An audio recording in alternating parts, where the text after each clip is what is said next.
చేయాలి పాత పద్ధతిని అమలు చేయాలి.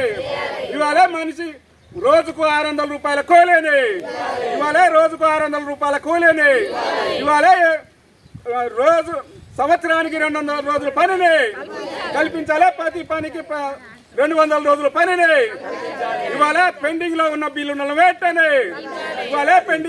బిల్లులను వెంటనే ఈరోజు వాస్తవానికి చెప్తున్నా, భారతదేశ వ్యాప్తంగా ఇదైతే ఉపాధి హామీ చట్టం ఏదైతే మహాత్మా గాంధీ అనే పేరు మీద ఉన్నదాన్ని ఈ రోజు ఉన్న ఈ కేంద్ర ప్రభుత్వం రామ్జీ అనే పేరుతోటి ఈ చట్టాన్ని రద్దు చేసి రోజులు 120 రోజులు పెంచింది. కానీ దానికి తగిన కూలీ రేట్లు కూడా పెంచలేదు.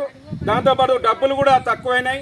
మీకు ఇచ్చే దాంట్లో 120 రోజులలో మీ ఇళ్లలో పనిచేస్తే 4-3 తప్ప ఎక్కువ పని రాదు. ఒక నెల రోజులనే ఇది ముగిసిపోయే పని ఉంటుంది. అందుకోసమే 200 రోజులు పని కల్పించాలని, దాంతోపాటు 600 రూపాయలు కూలీ ఇవ్వాలని, ఇదైతే ఫోటో క్యాప్చర్ ఏదైతే ఉన్నదో దాన్ని వెంటనే ఎత్తివేయాలని కేంద్ర ప్రభుత్వాన్ని, రాష్ట్ర ప్రభుత్వాన్ని డిమాండ్ చేస్తున్నాం. ఎందుకంటే ఈ ఫోటో వల్ల చాలా మంది ఊర్లలో ఈ నియోజకవర్గంలో మొత్తంలో ఎవరు కానీ ఏ పనికి ఒక్కొక్క దగ్గర 3 కిలోమీటర్లు 4 కిలోమీటర్లు నడుచుకుంటూ పోయి అమ్మలు కానీ కొంతమంది ఫోటోలు పడడం ఏడ్చుకుంటా ఇంటికి వచ్చే పరిస్థితి ఉన్నది. ఆ రకంగా నిన్న చూస్తే నమిలే కానీ, బార్పేలు కానీ, రాజపేటలో కానీ చాలా మంది బంధువుల ఇళ్లకు మరి వచ్చిన పరిస్థితి. ఎందుకంటే 5 కిలోమీటర్లు నడుచుకుంటూ పోయి బాధలు చెప్పుకోలేని పరిస్థితిలో ఉన్నారు.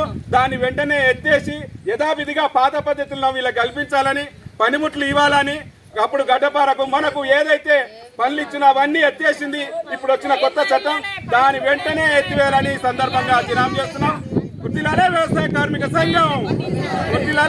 కార్మిక సంఘం పాత పద్ధతులను వెంటనే అమలు చేయాలి. పాత పద్ధతిని వెంటనే ఇవాళ పెండింగ్ లో ఉన్న ఫీల్డ్ అసిస్టెంట్లకు ఉపాధి కూలీలందరికీ పెండింగ్ బిల్లులను వెంటనే